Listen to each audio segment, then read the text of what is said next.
Let's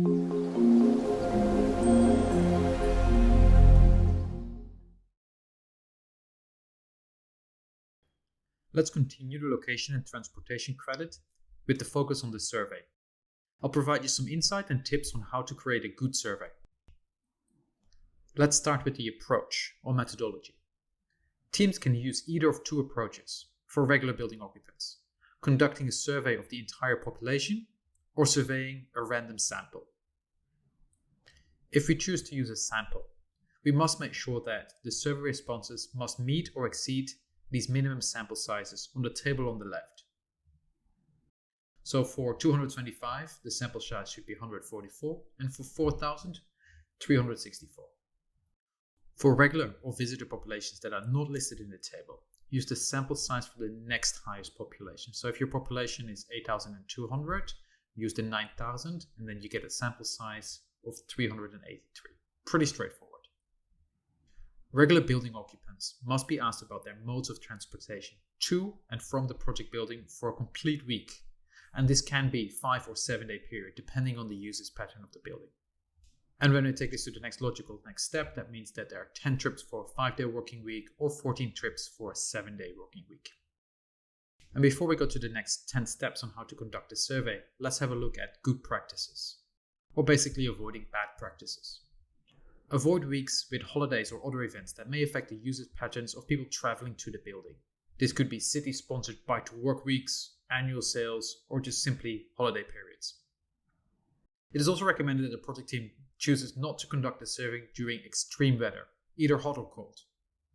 As a good practice, often project teams choose to survey occupants at the conclusion of the week rather than every day, because it requires less time and resources to collect a survey response, and respondents generally prefer to be surveyed only once. For school projects, include only secondary school students of legal driving age in the survey. And for projects with healthcare facilities, inpatients do not need to be surveyed. Now let's go over the 10 steps for the transportation survey. Step number 1, choose a survey approach for regular building occupants. Again, this is determining whether the survey will involve all regular occupants or use a random sample. And of course, if you select a random sampling, determine the minimum size of the survey. Step number 2, select survey instrument for regular building occupant. Determine whether it will be in person, online, or through any other method. Step 3, determine whether visitors must be surveyed. And for the spaces times listed in the table below, the project team must survey visitors for either their daily average or their typical peak number is greater than the number of regular building occupants.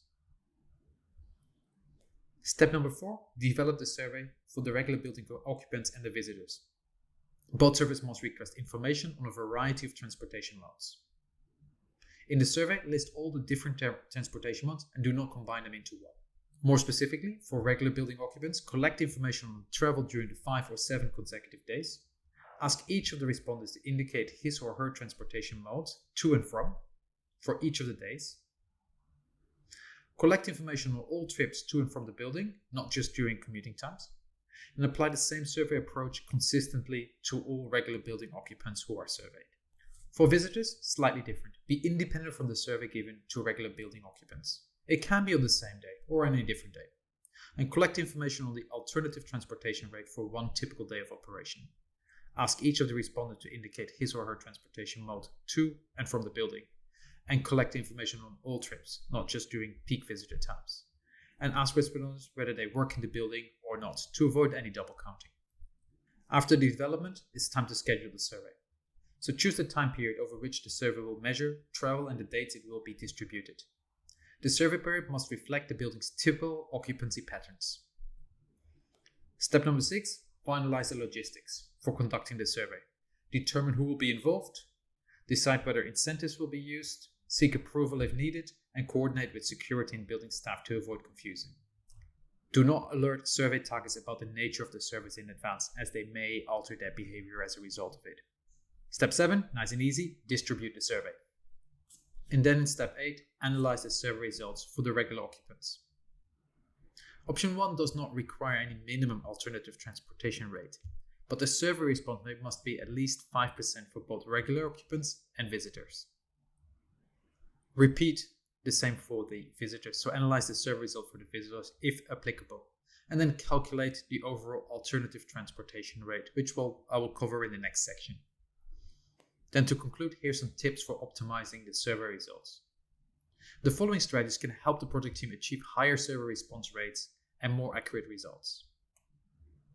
Consider using incentives to encourage people to respond. This can be a coffee, a snack, a free lunch, but something not transport related. Style. Do not call it a survey. People are generally survey averse. Convenience. Make the survey quick and easy. For example, let's say it's only 3 questions and it takes about 30 seconds. People are much more likely to participate. Strategy. It may help to notify building occupants the day before the survey, but not skew the survey results by revealing that the subject is alternative transportation. These strategies generally help teams to achieve higher survey response rates and more accurate results. Next, how to calculate the alternative transportation rate.